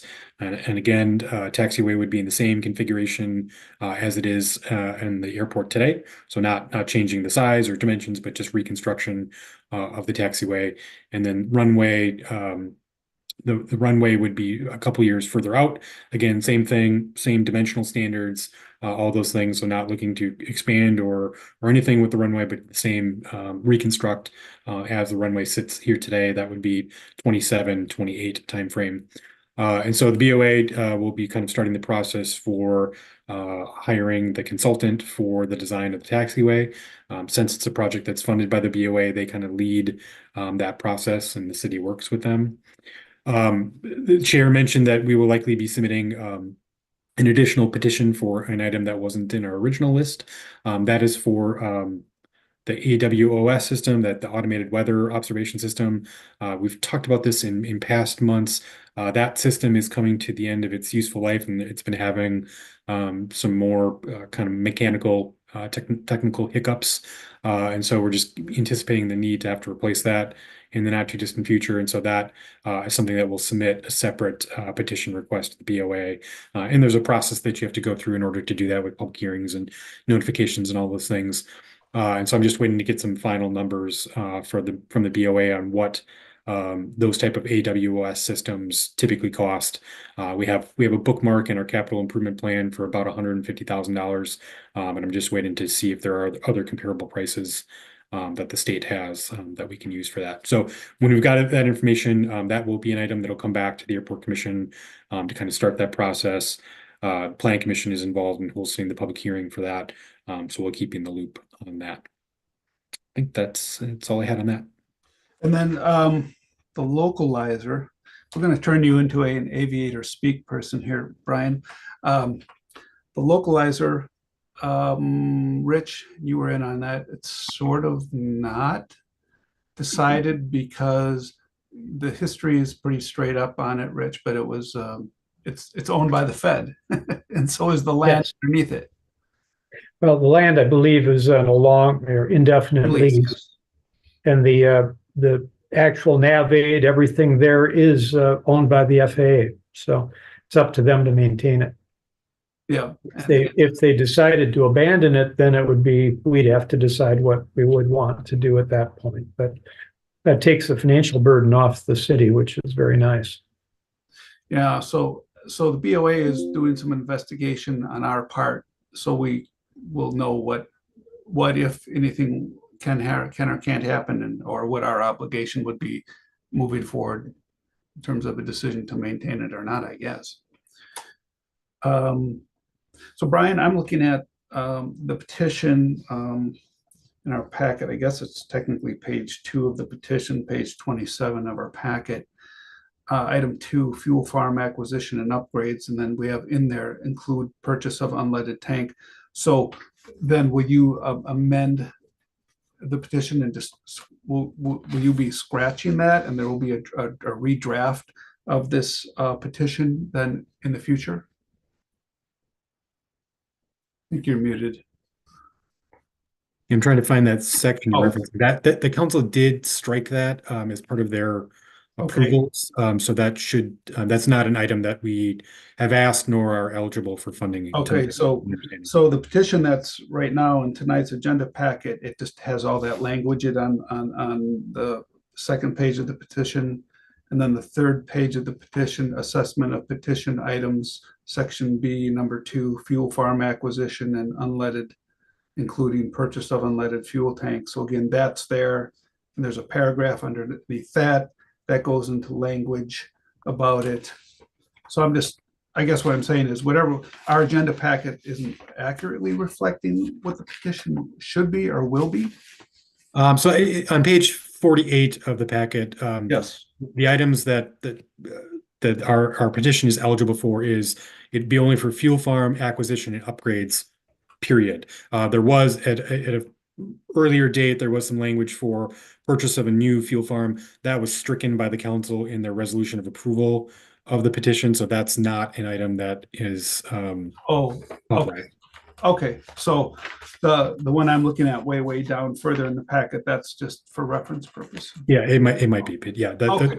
the version that because it was included in the hearing notice because that was up for discussion prior to the council striking that in January of 2023. Okay. So there's no, this is just for discussion. There's no action required on the commission tonight. It's just a matter of bringing you up to speed. And if anybody else had any other questions or comments regarding these major projects. Okay. Then if not, lastly, but leastly, review of our finances. Brian will pull that up. I'll just add in there, I had the fortunate discussion and being able to get some time from Bill Burns. And so Brian and I and Bill went through this. I did it as a matter of an annual update. I'll let Brian summarize the meeting that we had with Bill to just kind of give a snapshot of our start of our year moving forward. Yeah, so we just kind of talked about the different funding sources that are available, kind of internal pools of money, grant money that comes from the state, money that comes from the federal government, and how that kind of all ties into the operating budget for the airport. Typically, as we've talked about in past meetings, the finances that you see on a month-to-month basis, there's not a lot of change because a lot of our costs are pretty fixed. Every once in a while, there's something that pops up that piece of equipment breaks that was more than the cost that we had budgeted for it, and so that happens. There is a reserve fund for the airport to handle situations like that. But really, for the most part, we have a pretty lean operation at the airport, and there's not a lot of changes that you see month to month or year to year. Obviously, with inflation, you do see increases in costs, and we try to address that on an annual basis. Yeah, and like for example, one of the things Bill said is, when the leases are renewed, leases are looked at by the city and they are adjusted to compensate for some inflation. So, so we, as an enterprise, the airport is doing its best to incrementally increase fees to our customers and users where appropriate. And that's just the reality of keeping up with inflation and keeping the airport going. There was some public comment regarding the airport and stating, that the airport is operating at a loss. But the airport does have this reserve, and this reserve is not at a loss. And this reserve is here for our major projects and maintenance. And so I think to say that we're operating at a loss simply isn't true. We are operating where we're supposed to, and we're not here to operate as a profit. We're just here to operate and cover our expenses. And Brian, correct me if I'm taking that in the wrong direction. No, that's my understanding of the finance director's comments on that. Okay, thank you. So there really isn't too much else to report or review with respect to our finances. Rich, this is just coming to mind. It came up in it. I guess we got a 20-year-old international plow out there. No action required tonight. If you want it as a future agenda item discussion, it's age. And maybe we have to consider what we need to do about that. So shoot me an email or message if there's some discussion on that for future things. Thanks. Will do. Okay. Future agenda items. I think at this point, we're looking pretty good. I think we've really covered a lot of ground. I can't think of anything new and urgent that's going to come back at us. We'll just maybe we'll hear more or not more about the SASL from Finance and Common Council. So just really the things that we went through tonight with our ongoing petitions and work with the BOA and updates from airport activity. And I would say, like Jack sent to me, starting the dialogue on the comprehensive plan. I would encourage all commission members, as you have thoughts or ideas and review our activity, please send those to me. So if there's something we need to work on, we will. Anybody have any comments? Am I missing anything? Just scrolling through here, no hands are up. Everybody's tired. They've heard enough of me tonight. I want to close by again thanking everybody for their time and their stewardship. It's been a year that I've now been able to kind of sit here and take the reins of the commission, and hopefully I'm filling some big shoes from my predecessors and trying to keep on track. Rich, I thank you for your ongoing time, support, and keeping and helping out in all the ways you do, and your frugality. So at that, I will call our meeting adjourned, and thank you again, everybody. Thank you, David. Thank you, David. Good night.